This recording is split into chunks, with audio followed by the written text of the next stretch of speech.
कुरुक्षेत्र में दोनों ओर की सेनाएं एक दूसरे के सामने खड़ी थीं। अर्जुन अपने रथ पर विराजमान थे। वचन के अनुसार भगवान श्री कृष्ण उनके सारथी थे।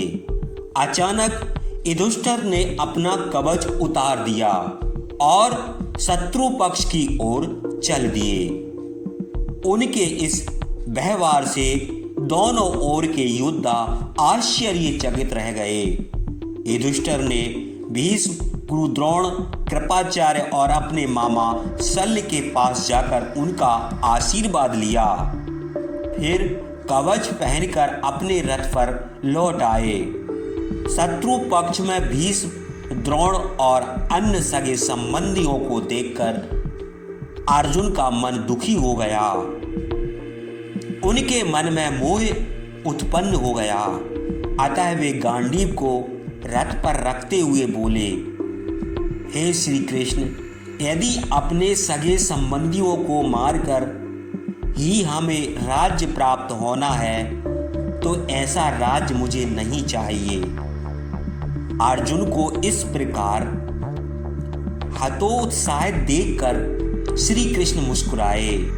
फिर उन्होंने उन्हें कर्म योग तथा ज्ञान योग का उपदेश दिया और बोले, हे अर्जुन, फल की आशा किए बिना कर्म करना ही श्रेष्ठ कर है। करता तुम नहीं वर्ण मैं श्री कृष्ण हूँ। ऐसा जानकर जब तुम युद्ध करोगे तो मोह कभी नहीं उत्पन्न होगा। तुम अपने कर्तव्य और धर्म का पालन करो, भले ही इसके लिए तुम्हें अपने प्रियजनों के विरुद्ध खड़े होना पड़े। श्री कृष्ण के इसी उपदेश को श्रीमद् भागवत गीता के नाम से जाना जाता है। श्री कृष्ण के उपदेश से अर्जुन उत्साहित होकर उठ खड़े हुए। तभी शत्रु पक्ष से पितामह भीष्म ने अपना शंख बजा दिया। श्री कृष्ण ने भी 5 जन नामक शंख बजाया। फिर ढोल, शंख और बिगुल की आवाजों से रणभूमि की ओर चारों दिशाएं गूंज उठी। कौरव सेना के अग्रभाग पर दुशासन था और भीम पांडव सेना के सबसे आगे खड़े थे। दोनों ओर की सेनाओं ने भयंकर जय घोष किया। पितामह भीष्म ने पांडव सेना पर भीषण आक्रमण कर दिया। इससे पांडव सेना के पांव उखड़ गए। यह देखकर अर्जुन का पुत्र अभिमन्यु आगे बढ़ा और भीष्म पर अंधाधुंध बाण वर्षा करने लगा। दूसरी ओर पांडव सेना के अन्य वीर भी भयंकर प्रहार करने लगे। फिर भी विराट के पुत्र उत्तर और श्वेत को क्रमशः शल्य तथा भीष्म ने मार डाला।